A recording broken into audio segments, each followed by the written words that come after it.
In this episode, Ford's new repo patent, a one-off Rolls-Royce, and Tesla opening up more Superchargers. Welcome to episode 185 of the We Are Auto Show. What's up, Derek? Mr. Michael Rowell, have you been out and about during the nighttime lately? What was it? Last week, I looked to the sky, and I thought there were aliens. Oh, really? Yeah, at first I was like, what is that? That is not correct. You saw two dots in the sky, and you said, aliens. I did. Okay. There are two planets that happen to be very close to each other in the astronomical community. They call it conjunction. The planets were at conjunction. Was it conjunction junction? It was.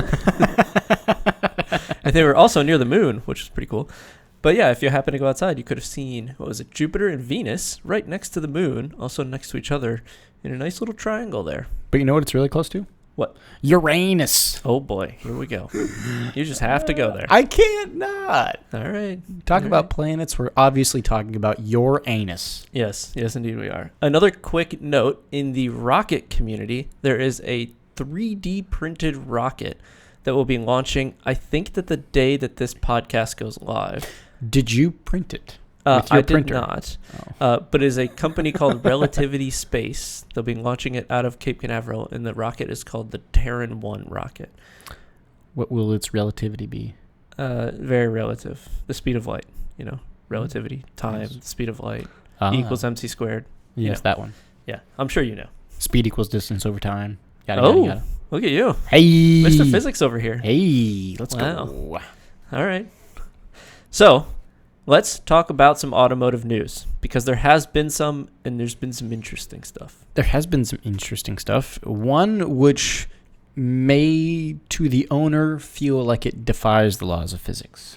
Ooh. Which would be Ford's new patent. Do you know what I'm about to say? I have heard this news. Okay, so Ford Motor Company, the Ford boys, they filed a patent where if you miss your car payments, you will just wake up and your F-150 Lightning has just respawned somewhere else. Respawned is an interesting way to put it. Oh, that's the best way you could. It's an electric vehicle. Yeah, correct. Oh, they don't just it can drive away, assuming we get full self-drive. Anyway, tell me what is going to happen. So Ford has created this autonomous repossession. So instead of the repo man driving around with a tow truck looking for cars that have not had their car payments paid, Ford can just remotely say, this schmuck has not paid for 3 months. Their truck is now mine. Then it just drives itself to like some facility where it gets towed away. Right. On its own. Away from you. While you're asleep. While you're shopping for your groceries. Is there a problem with this? Yeah. What's the problem? I mean, no, but yeah. Okay, what's the problem? You can't just do that. Why? You can't just drive someone's car away. If you haven't paid for it, it's not yours. Well, sure, but that to me is this extra level of Big Brother who's watching, and they have complete and total control over what you can do and what you can't do. I agree it is different from the norm now. The first time I heard about this, I had the same reaction that you did. And then I heard someone ask the question, why is this bad? Because if they wanted to, they could just completely screw with you, regardless Sure. of whether you paid your payments or not. Like, if you paid your payments or not, they just might not like what you posted on Facebook about your Aunt Sue. That would be different. Is it that much different, though? Yeah, if you think about the stretch, Has anyone had their car repossessed for something they posted on Facebook before? And if they have, I'm sure a lawsuit is involved. Sure. But is this the same thing? Yes. I don't think it is. It should be. It should be treated the same way. But it won't. Okay. Because it's going to be left up to higher powers that only want control over peasants. Okay. And And that is the they CEO will- of Ford. Or their finance department, Okay. or someone in IT that just got pissed off that Sally didn't bring them the correct coffee. I asked for a hot latte, not an iced, you piece of shit. So she hit the big red, Yep. big red button that said "Take Michael's truck." Yep. Yeah, that checks out. No, that's can not help. how that's going to work. No? It can't work that way. There will be lawsuits. There will be backlash from the community if it works that way. Trust me. You've seen what happens when Corvette sells a Corvette that breaks in 10 miles. Yeah, imagine them repoing one of these vehicles after payments have been made on time. The internet would lose their minds. I'm just saying, this is inching us. I'm not saying it's going to happen, but it's inching us closer to a world where that can't happen. I agree. So, the opposite side of this is the repo man comes along with the tow truck, and your good old boy that hasn't paid back comes out with a shotgun, and we have a good old standoff happen, right? I like that idea. Which happens now. Is this better than that? No. Really? I want Wild Wild West. You want lead flinging? 10 paces and turn. That's not as good. That's not ideal. But but then I see it. This doesn't sit well with me because it's just, again, putting my tinfoil hat on here. It's just inching us closer and closer and closer to the whole government and big corporate can do whatever they want whenever they want, implementing a social credit score and yada yada yada. And welcome to China. I agree. It does inch us closer to that. I don't know if this is a good thing, but let me pose you a different angle why this is a really bad thing. Okay? The reason that this is bad is because once there is a way for an electronic device to be repoed via an API call over the network, people of malicious intent that happen to be very good at the internet will use that to their advantage, and they will hack your vehicle and take it away from you. That was my next point. Is the problem. That does scare the shit out of me. That's the problem. It's not so much Ford doing it, it's the hackers taking the ability of Ford away and them being able to do it. Yeah, or you piss someone off in traffic, and you just happen to piss off the world's best Ford F-150 Lightning hacker, and your truck is now his. Or hers. How many hackers do you know have an F-150 Lightning? Are you buying an F-150 Lightning? No. None. Zero. They all have Teslas. That's what they have. We'll see. Yes, I get your point. The reason this is a problem is because the capability is now there. But we'll see. With full self-driving becoming more prevalent across more cars, the hacks will have more opportunity to do what they do. But the security will also get better because you will have more people attacking the vehicles, and the manufacturers will invest more in defense. It's going to be a constant battle. It's how it is in computers right now. Anything electronic. Your Ring doorbell, people can hack it. Amazon's got to go figure it out, right? Which is why I don't have a Ring doorbell. I don't Which either. is why But your doorbell is a shotgun. anything electronic, your cell phone could be hacked. If I could, I would go to a flip phone. You should. I would love to. Yeah. I could totally see it. So, side note, I miss the days of a flip phone because I miss the satisfaction of hanging up after a really, really intense phone call and slamming that phone shut. You know what? Fine, go to hell. Click. That was the most satisfying feeling ever. The click sound was really good. Just that. Yep. It was really it good. was so good. There are foldable phones now. Yeah, but You could. You can't do that or you're going to break the screen. That's not true. They've gotten pretty good about the foldable screen part. Not with how I would fold it. Hey, okay. Like, if it's a heated conversation, it's going to be heated closing of the phone. Okay. All You right. know my point. Yeah. But nonetheless, going back to the Ford. So what if, though, you leave your car parked in your garage? Mm-hmm. So it can't just drive away because it's locked in. Right.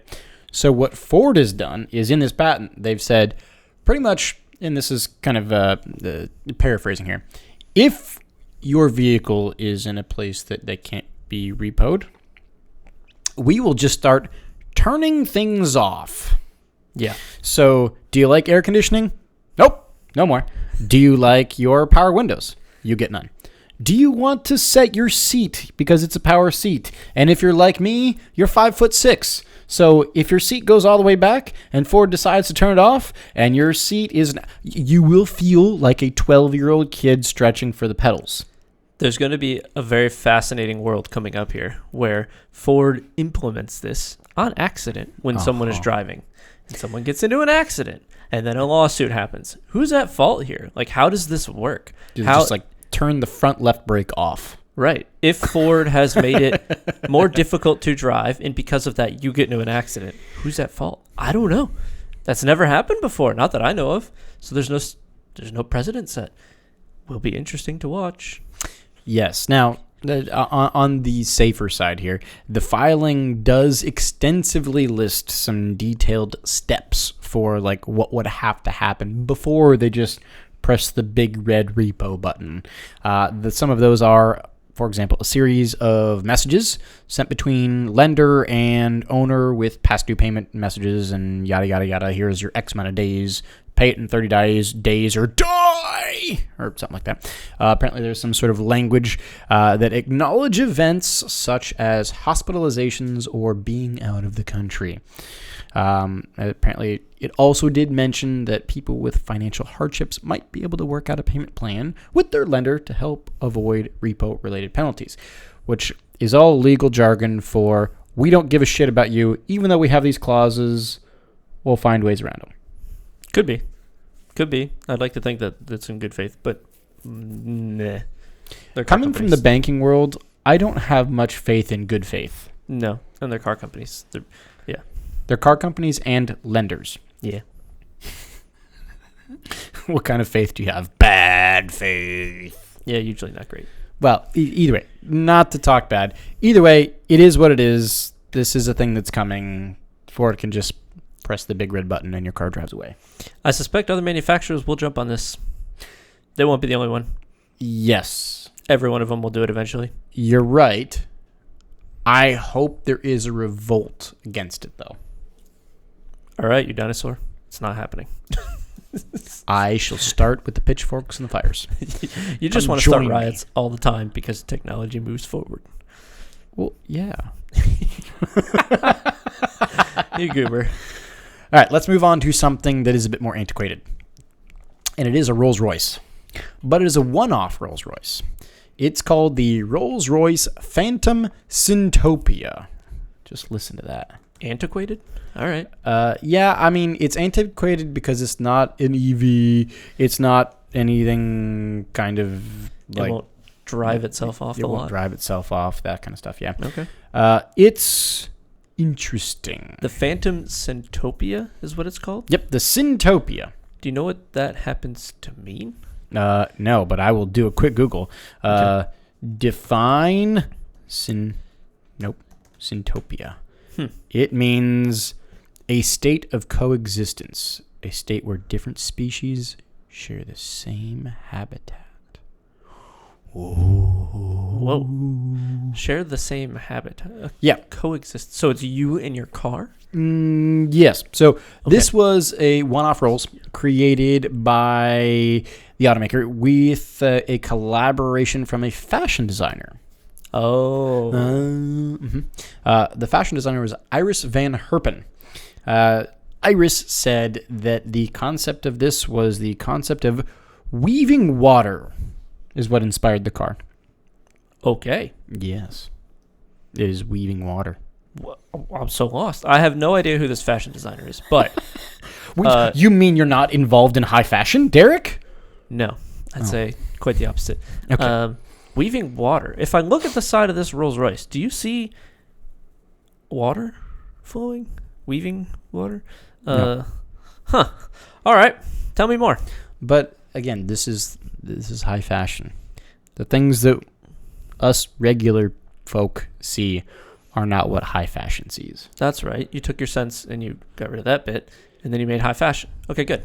We're on the same page. Yes, correct. Apparently, the Syntopia, They started the Phantom extended wheelbase as the base of this. They gave it a bespoke scent. Oh, A not the scent. new car scent? A bespoke scent. Weaving water scent? It is, let's see, so they're trying to give a feeling that you are being overwhelmed by the forces of nature. What is that scent? What? Correct. Okay. So apparently the scent is puffed out of the headrest. Oh. So you're enveloped in a cloud of nature and water, and weaving nature and water together with Rolls-Royces. Wow. Huh. I wonder if, like, your car... This is an I wish they would have. I wish they would have the new car scent envelop your car every time you get in it. I'll ask Rolls-Royce. They'll put it in the headrest and it'll just Yes. puff out. It'll envelop your head. Perfect. Yeah. You do get a fancy one-off paint color. It's called Liquid Noir, Okay. which is just liquid black. Interesting. Or black liquid, I think, because you got to go backwards because it's a different language, right? Right.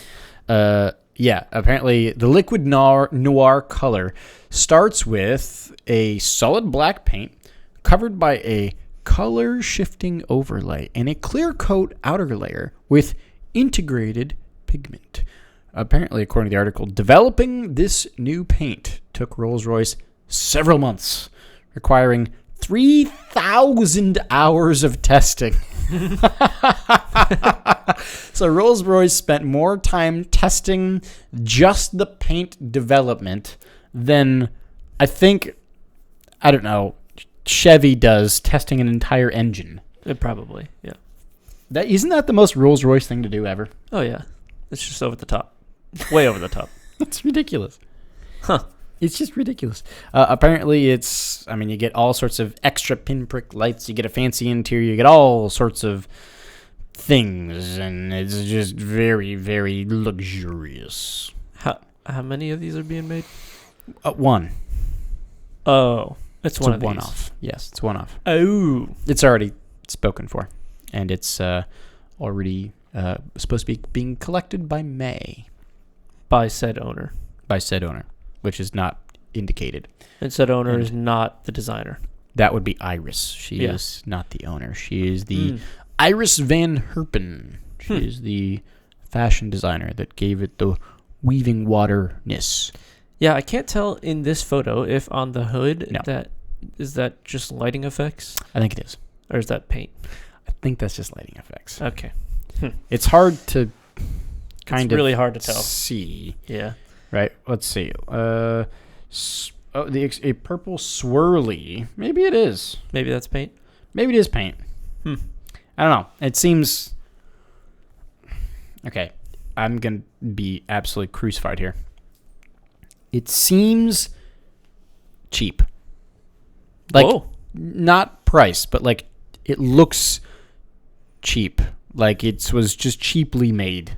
Like, someone said, give me purple paint, and they just were like, okay. I'm sure there was a full thought process. No, I'm sure there was, but I feel like I've seen people with like a 1998 Caprice get like chameleon paint jobs, and that's the result. I'm sure in person it doesn't look cheap by any means. I'm sure you're right. I'm sure in person it's like, wow. Yeah, but I can see where you're coming from. Well, Like it's neat, great. There's only one. Yeah, there's only one. Okay. Weird. And there's no price listed, so if you have to ask, you can't afford it. True. All right. What is next? Something next is something that I think will really pique your interest, and it is about Tesla. Not just the company, but their charging system, their superchargers. Apparently, Tesla is now deciding to open up some of its superchargers to non-Tesla owners, to other brands, to, your Rivians and your Lucids and stuff like that. Tear down that wall, Mr. Gorbachev. Mm. The walled garden. Mm. Okay. This has pretty big implications. It does. Tell me more. So apparently Tesla will open a portion of its using U.S. charging infrastructure to outside manufacturers. This is the first time they're really doing this properly here. With that said, at least 7,500 Tesla chargers will be available for non-Tesla EVs by the end of 2024, so next year. Okay. Apparently, roughly 3,500 new and existing 250 kilowatt superchargers along some certain highway corridors, which it doesn't state, and maybe you have a different spot that shows it, and 4,000 level 2 chargers at destinations like hotels and restaurants. Okay. Apparently, after years of maintaining a contained system, the switch will give Tesla access to a piece of a pretty big pie. A piece of a $7.5 billion charging infrastructure investment. Aha, there's money. Follow the money. They're not just being nice. Okay. They're saying, oh, the government is giving money to companies to allow people to charge their cars. We would like some of that money, please. May we please have some of that money? Please, please, please. Now, we know that the government doesn't particularly love Tesla, which is kind of interesting that this is actually working out this way, because it sounds like Tesla is going to get a good chunk of that. Yeah, I don't have an exact figure. Okay. But yeah, so. Very interesting. I do know that EVgo, which is one of the other charging networks, has around 2,000-ish chargers around the U.S. And what did they say? 7,500 Tesla chargers are coming available. So this is like a big upgrade for the charging network with the U.S. infrastructure. For sure. This is a pretty big deal. Now, looking at this article that we're looking at here, you can see some of the details on how this is going to work. So a couple people have actually been able to do this. There's a few that are in beta, a few superchargers that are in beta, where people have actually been able to take Rivians, Bolts, Lucids, and actually charge up to full on a Tesla supercharger, which is really cool. And that's exactly how it should be, because if you take your gas car to any gas station, you can just fill it up. That's how it works, right? Typically, yeah. In theory, that's how all EVs should work, but they haven't until about now. So what you'll end up doing is you need an account on the Tesla app, which is a bit odd feeling to me. And that's because everything handled through charging is done through the Tesla app when you normally have your Tesla car. Random thought just occurred to me. You can't actually pay cash to charge your electric car, can you? No. Ever? Well, no. I could be wrong about that. You could be able to when they had... So Tesla's charging stations, they don't have a insert your card, pay, all that kind of stuff. They don't have that associated with theirs. They just do it through the app. They do it through electronic payments. I don't know if EVgo and Electrify America and those charger networks do have a way. I wonder if you can just go, I like $10 on charging numbers, charging station 2, please. I would guess no. But I do think that they have a way to swipe a credit card on the charger itself. So you don't necessarily have to have the full account and all the BS. In this case, you do have to have a Tesla account. But if you do have one and you're set up, you would pull up to your charging destination, your supercharger network. You'd figure out what the display or whatever little number is on there. In this case, they've circled 1D because that's the actual supercharger that they're pulled up to.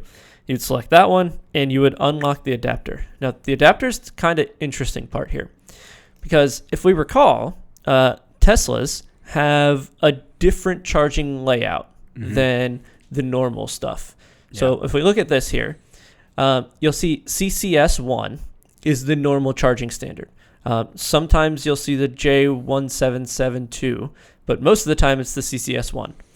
I believe that all new EVs are going CCS1, except for Teslas, which is the supercharger layout, and that's the one right to the right of it. So with that in mind, Tesla has implemented a little adapter, and you can see it here in this photo.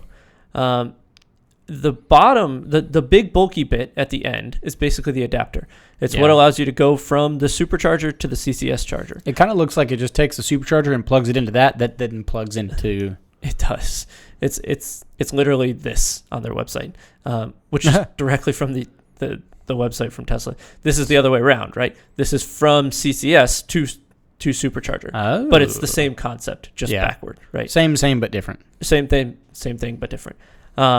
And if we go back here, you'll see, I don't know if they have I think that this is a good photo here, where you can see that they have it plugged into the supercharger itself. Mm-hmm. And when you, through your app, you tell it either I'm charging a Tesla. Well, it knows if you have one because you've signed up through their app and whatnot. Or you say I'm charging a non-Tesla EV.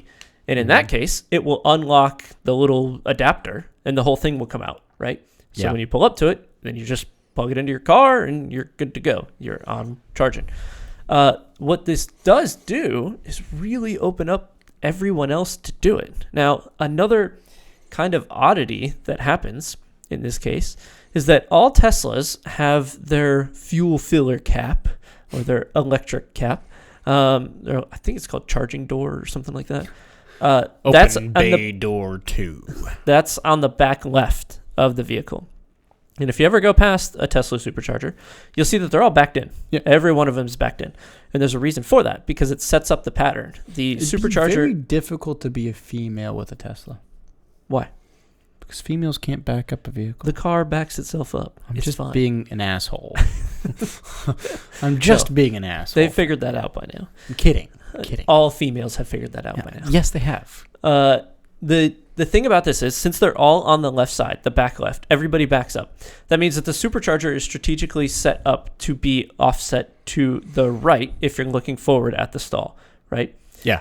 Now, the problem becomes when you bring your F-150 Lightning to a Tesla supercharger, your charger is on the front left of your car, which means you have to pull...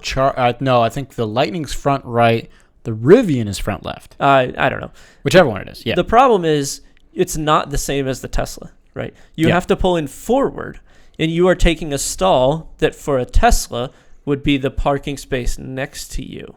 So everyone's offset by one space now.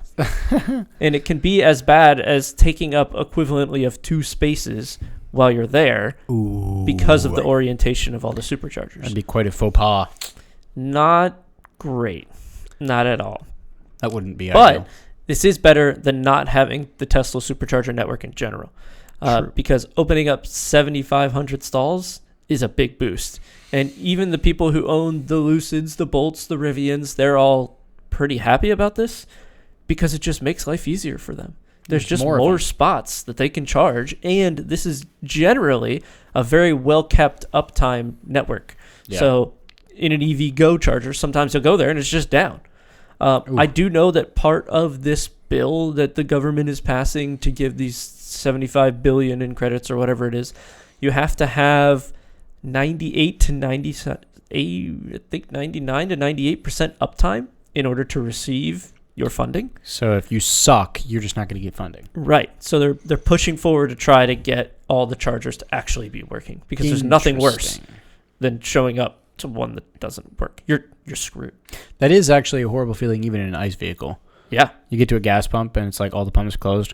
God damn it. But it'd be way worse if your next charging destination was 50 miles away and you only had 20 miles of range left. That would be an actual tragedy. You have to get towed. You don't have a choice. Or someone else comes and charges you. Or you pull out that generator, baby. You get your diesel generator to power your Tesla. I believe that... I don't know. I believe that some vehicles... I don't know if this is possible in an F-150 Lightning, but I think that you can share charge between vehicles, or you should be. Well, you can reverse charge to your house. Right. So I don't know if you can push to another vehicle. I feel like you should be able to at some point. If you can push it to a house, you should be able to push it to another vehicle. I just don't know if the tech is set up to do that yet. I'm not sure.